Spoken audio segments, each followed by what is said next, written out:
Hello, everyone. My name is Julie, and I am here with Valerie Maluchnik. Welcome, Valerie. I am really excited about our conversation. So we're gonna, well, before we get into the real details and the good part, not that this isn't going to be a good part, but can you share a little bit of your background and just a little bit about yourself before we get into the juicy Well, stuff? thank you for having me. Do you want me to go background like me or just what I do? Because so I'm an owner of Golden Serafina Apothecary and Healing. I have a few healing things that I do through social medias and stuff to try to help the collective as best I can. I've been doing this a long time, and yeah, I like all things metaphysical and spiritual. So I'm excited for this today. Cool. Yeah, when I say you, that's a good question. When I say that, like, can you share something about yourself and a little bit of your background? You're right. People want to know, oh, well, in this area, or you mean like my family and where I grew up, or which is a good question. And I kind of just let you decide. You can share Okay. both or either. Um, okay, so, well, what got you interested in this topic?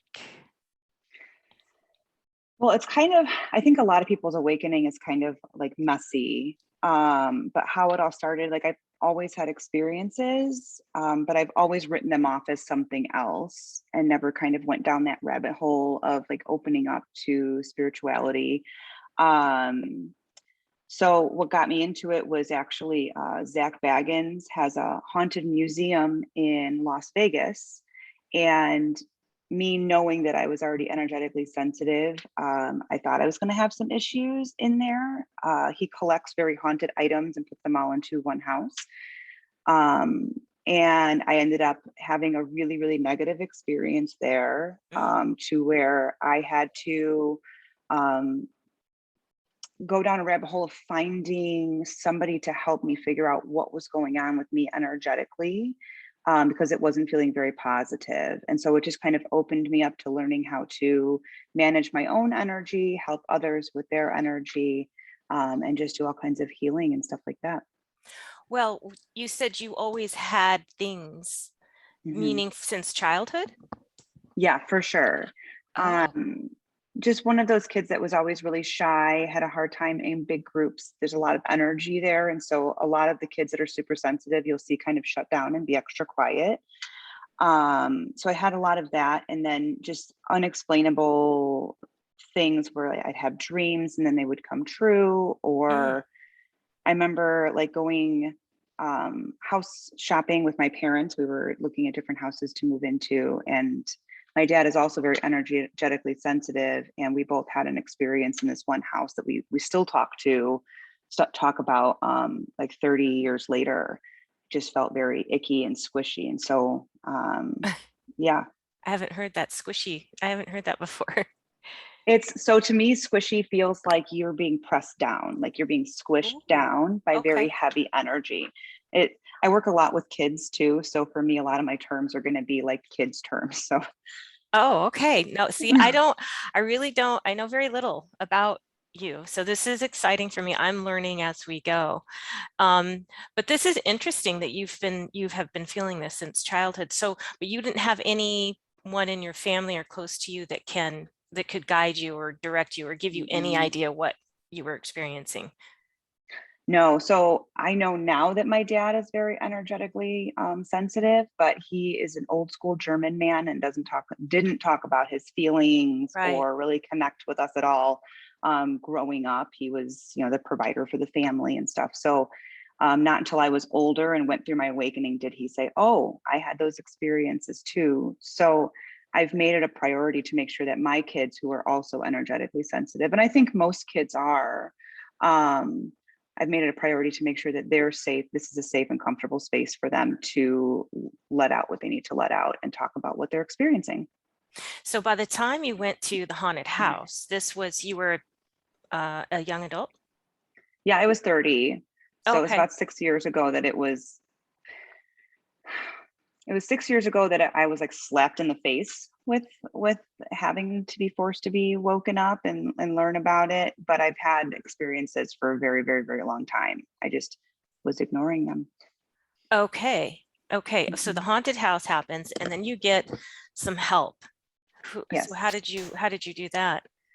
So, you know how you kind of, as things are kind of meant to be, you meet certain people and they open up certain doors. So at the time, I was actually a bodybuilder, and my husband and I were in the gym a lot. And one of the guys that we worked out with a lot, his wife was a medium, and we just started talking. And she's like, "I think I can help you with this." And so I went to mediumship school, and that's where I learned a lot about Oh, balancing the energy around me, learning how to read situations, and protect myself. wow. Okay. And when was the, what you would call the awakening? When was that? That was pretty much right when I went to that museum, because that's Okay. when you, one of those things where like you have experiences where like, you'll see something move or you'll feel something icky, um or you'll have dreams about something, but you always write it off, especially as an adult, where you're like, oh, there's no way this is going on.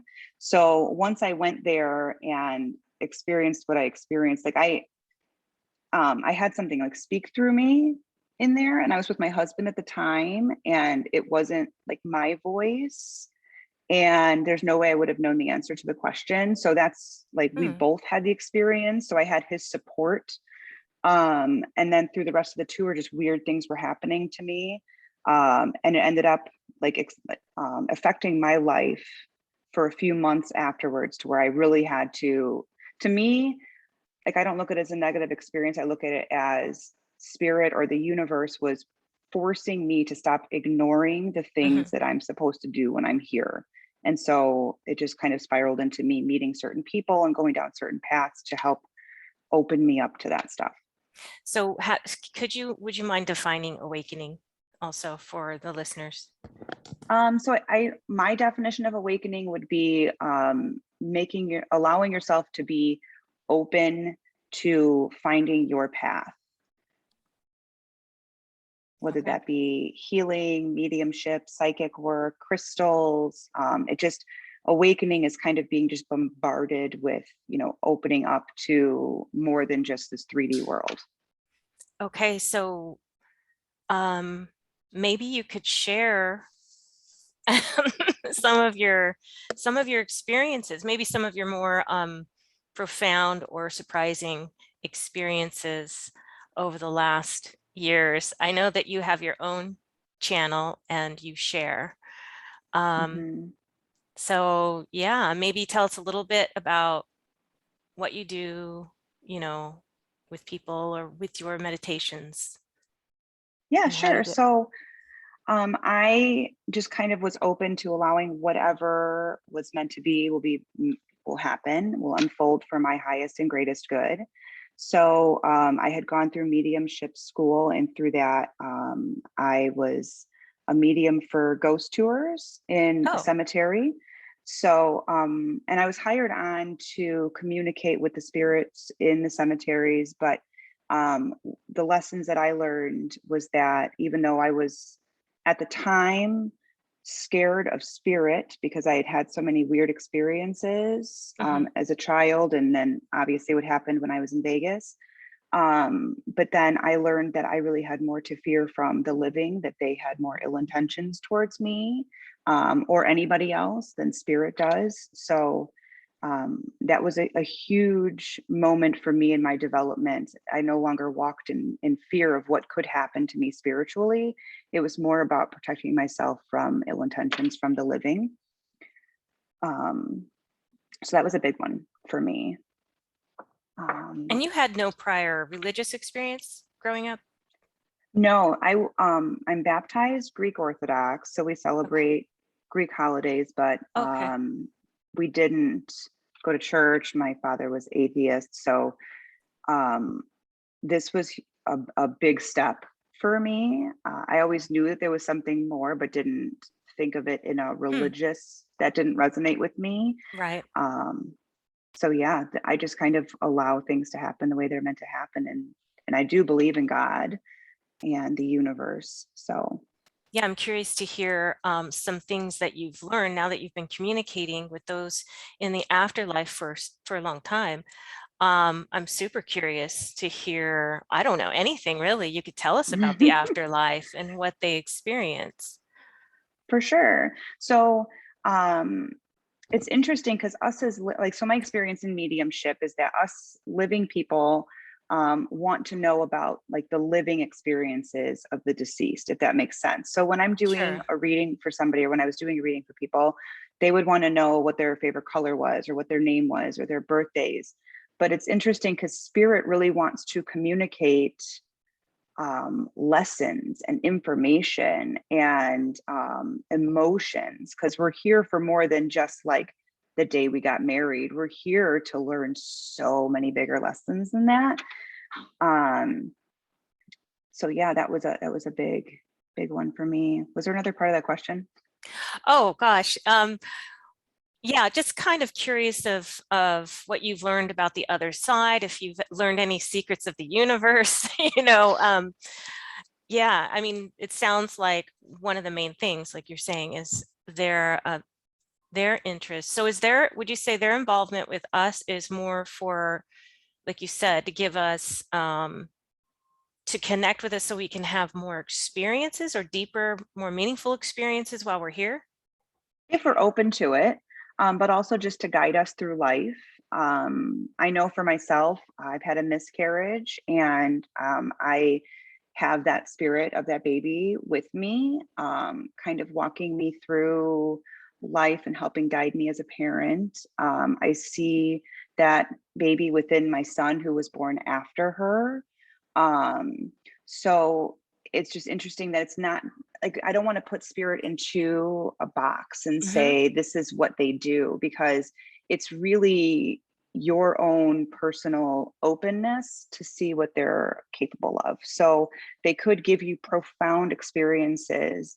My yaya, who's passed, is one of my mediumship guides, because she liked to talk and she just helps spirit communicate. If they're having a harder time figuring out how to use me as a tool. Um, so, that's what she wanted to do in the afterlife, but everybody kind of has Mm, their own job. right. And I think that also recognizing that it's not just our loved ones that are with us, but we have guides, angels, ancestors that we've never met. So one of the things that I work with, because I mentor students in kind of opening up into whatever they want to open up to. Okay. And one of the biggest lessons is that a lot of times when we're going through life, we feel very alone. Hmm. We go through those moments of feeling like nobody understands me. But when you open up, you realize that there is this massive army of people behind you, pushing you and supporting you. People that you've never met, people that love you unconditionally. Um, and I just think that that's the most beautiful thing. So Hmm. I don't want to put spirit into this, who were they when they were living, because they are so much more than that. The the guides that are on your team, so to speak, are they always somebody from your past life, or could they have just be somebody that connects with you or likes you for some other reason and wants to be on Oh, your team? totally. For sure. Like I don't know if I've ever actually met, like Archangel Michael, but I work very closely with him for Okay. certain things. And I don't know if I've ever met, I don't want to go into total detail of everybody that I work with, but You there are can if certain you want. I I don't know, maybe so they'd want to there be, have a shout out. I don't know. For sure. Well, No. my Archangel Michael got one, but Yay. I use him specifically, or work with him. That's a horrible word, but I work with him specifically for like when I'm doing healings and working with negative energy Okay. on people. So what I had gone through at the museum in Vegas, I now help other people heal from things like that, and I work with Archangel Michael along with others. To heal that and help them move forward in their life for their highest and greatest good. But if we want to get like super out there are it's not just angels. There's also like aliens. ETs. Yes. Yep. So No, hey, um, I okay. know a little So bit. I Not I work. about your stuff, but yeah, I know. I've heard that. Hmm. I think that it's important to recognize that everybody has all of these with us, and that, you know, if you don't want to recognize that you work with aliens, like that's fine. You Yeah. do what you want to do. Just know that they're still supporting you, even if you don't want, like, don't draw attention to it, that they're still on your team supporting you. But yeah, I think Mhm. over the years, I've had a lot of extraterrestrial encounters, not always positive, but Mm, I have like a council that I work with when I do meditations or journeys, mhm, like projecting my energy to go kind of have like a meeting with them where we sit down and talk about what's needed for either a client or the collective, or what I'm supposed to be doing next on my path. mhm. So, and just humanity in general. You said you do healing, so you do mediumship work. Do you work with clients then? And then So you I, also I do, actually don't do mediumship readings anymore. That was oh, kind of like a okay, stepping stone. okay, So I do communicate with spirit. So if I'm doing a healing and your grandfather steps forward, I will let you know. okay. Um, but it was kind of like a doorway to understanding the energies and how to communicate with them. Interesting. Okay, so primarily then, would you say you're into involved in healing? Yes. Yeah. Healing, And helping others find their path for sure. which can be healing in itself, I Yes. think. But so healing, not just physical and sort of emotional and mental and psychological. I'm Yes. forgetting the Yeah. word, right? So all of it, the whole person, the whole being. Hmm. Okay, so when you're doing your healings, are you getting like help from like some of the ETs or some of the angels, one or both? Like how does that work? All. Working through you? Using me as a vessel. So Okay. um, part of my toolbox, I call it, is I'm a Reiki master. Okay. Um, and then I also use some shamanic practices, which is working more with like the different energies, and the earth stuff. And then I work with my team, um, and they tell me who's going to step forward for the healing when I'm opening up. So sometimes it may be certain goddesses or gods or ancestors. Sometimes it could be extraterrestrial. It depends on the client Well, yeah, I and was going what to their say, needs is are. it your people who are stepping up or the client's people stepping up to Both. help? Oh, okay.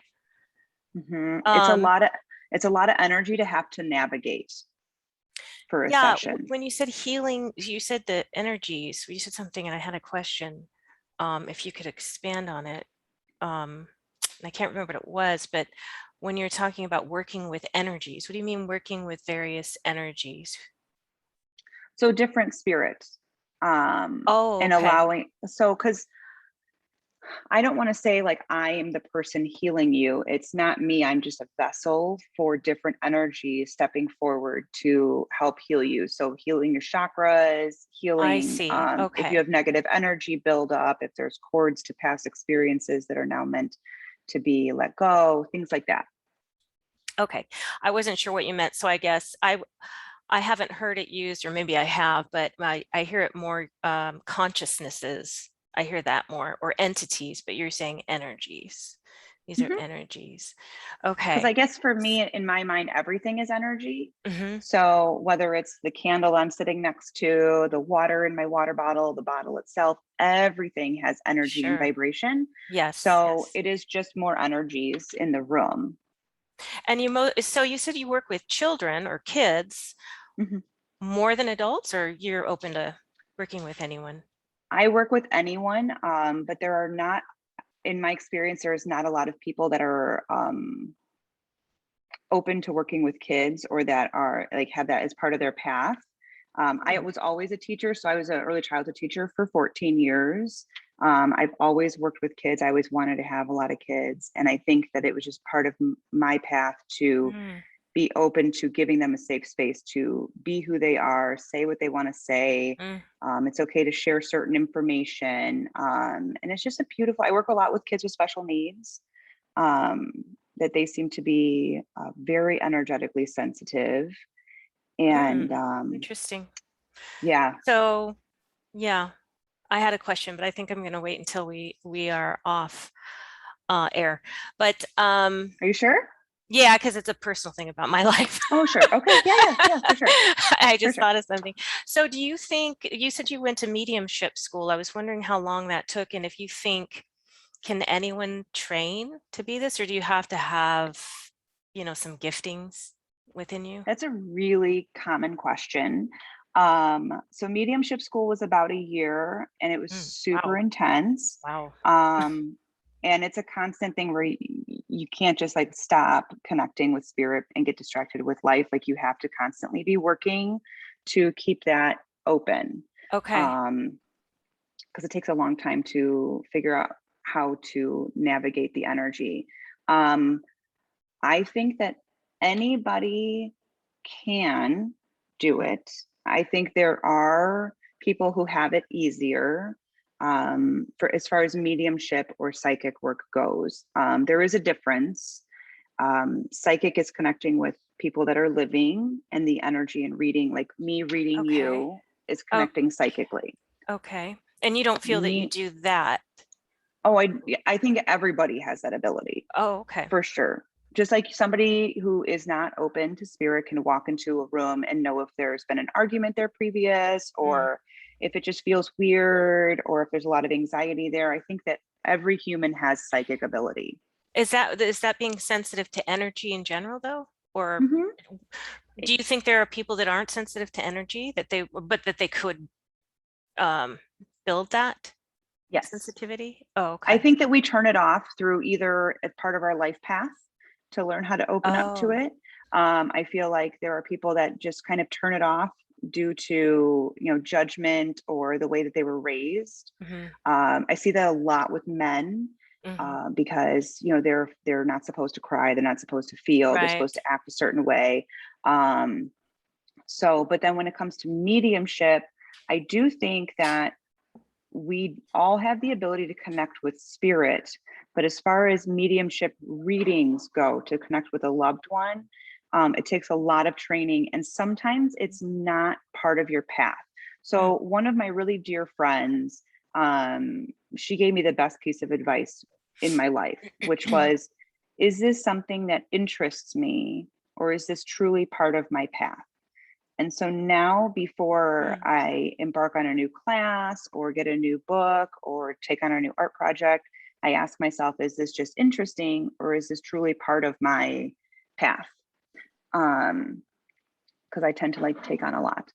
Um, I've seen some people in mediumship school that really struggle Mm, because they're actually very natural healers, and or they're very natural psychics, and really focusing the energy on what truly feels mm, comfortable with you, I think is better than, I don't want to say wasting time, but trying to force something that's not comfortable for you. Does that make mm. sense the way it came out? Sure. Yeah. I think it would be very difficult to, well, personally, to figure that out. Like, what are my gifts? Am I, I don't know if everybody has that, but the best way that I've ever gone about anything does it bring me joy? If I'm not feeling excited and like have an inner joy about it, then maybe that's not the, like you said, maybe it's forcing, I'm forcing it too Yeah, much.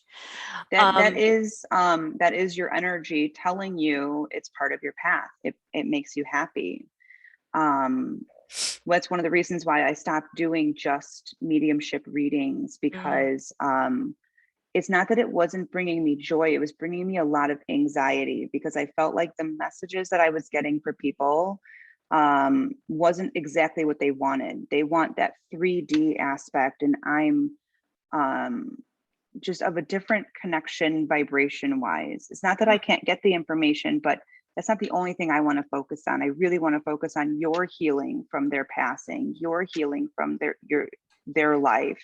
mhm. Um, Yeah. So I think that just knowing that it was interesting, it was part of my path to build on to future things. And so that Mm, may be the same for you, with things that are interesting, but maybe don't bring you as much joy. mm, It could just be a mm-hmm, stepping stone. mm-hmm. Well, oh, so I'm really curious, and of course, you can interrupt me and share anything that's on your heart or you're feeling led to say. But what are the recent, or have you had any recent communications with spirit for humans in general, for humanity in general, that you think would be very good to share right now? I've had a lot, and I find it really hard to share them because I feel like a lot of humanity has had their throats. The chakra system, the throat chakra, is Mhm, associated with your ears. So this is not just your speaking your truth, but your hearing. And the best thing that I can say for right now is really to keep this area balanced because we need to be able to hear each other. mm, We're not meant to be divided. Right now, we're meant to stand together and work together for humanity's highest and greatest good.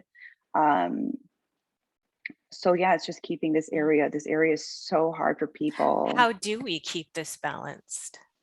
There's a few things. YouTube has a plethora of solfeggio tones or hertz that you can listen to. I play them at night while I'm sleeping.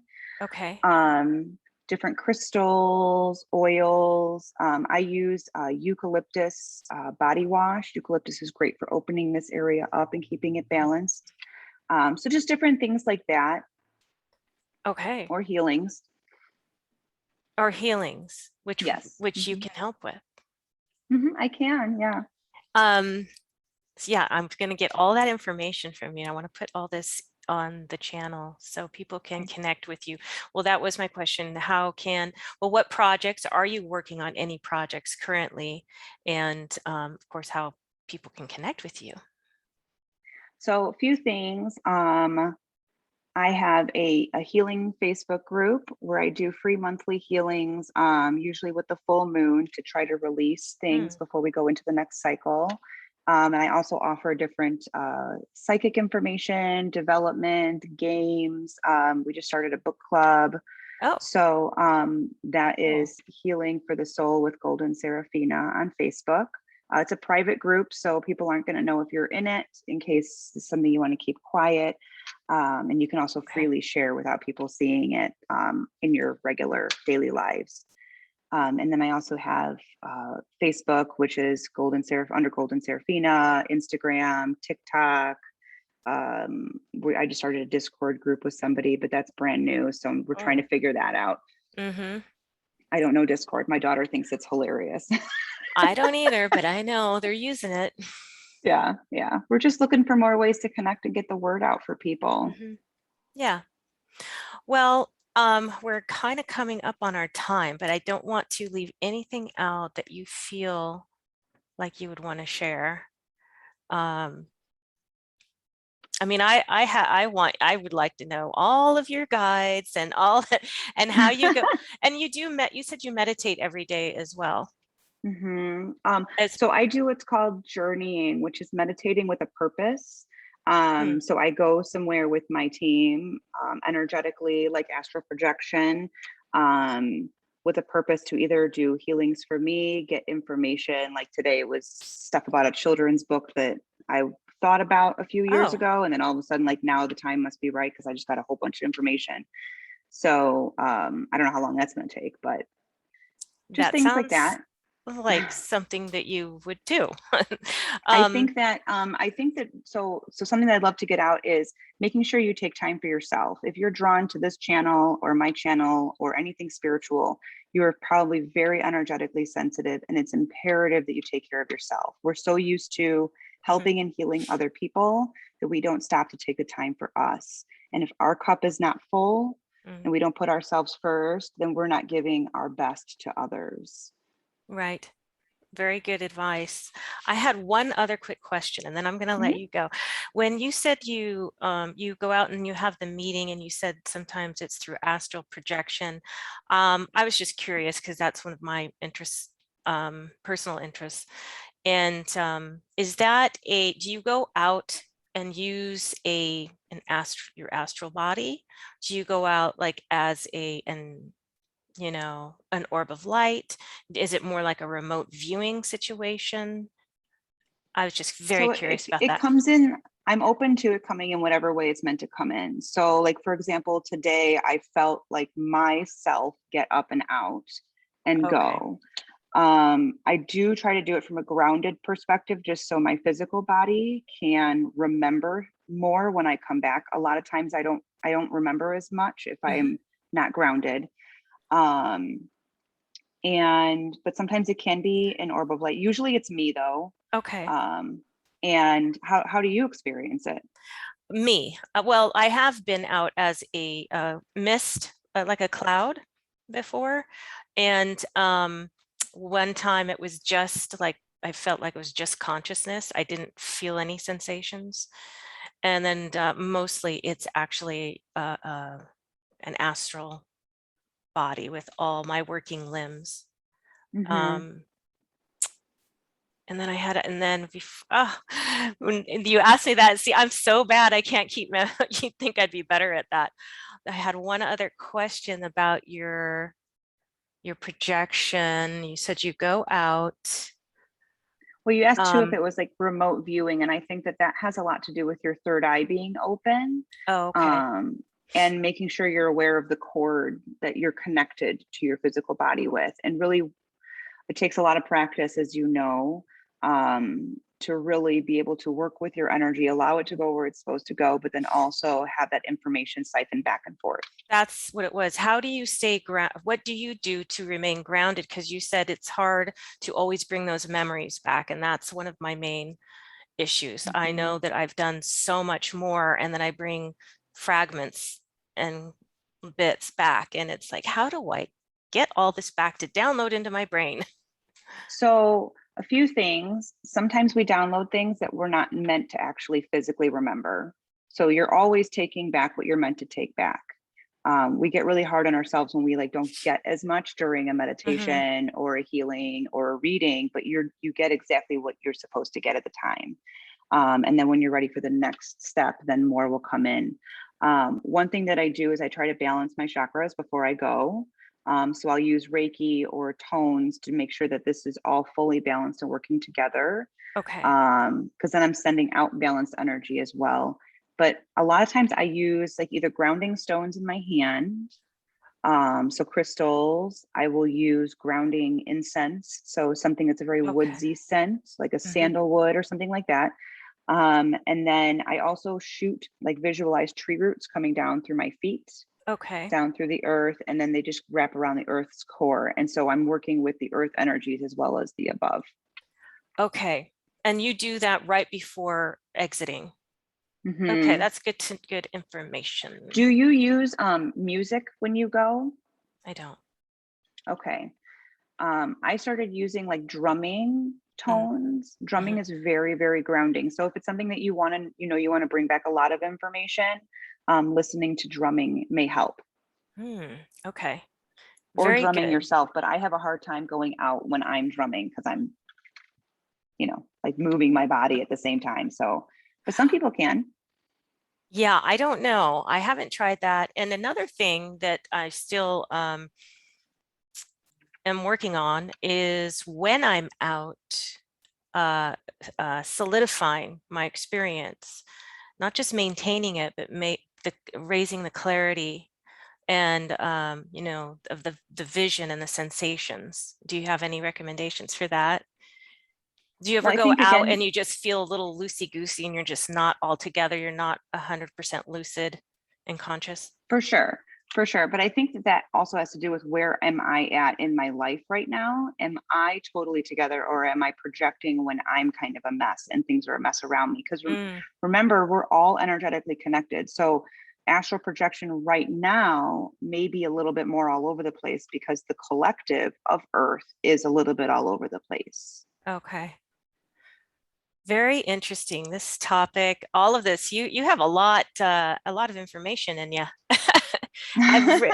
My goodness, I've really enjoyed this conversation. I Me too. Thank appreciate you. you taking some time to share with everyone.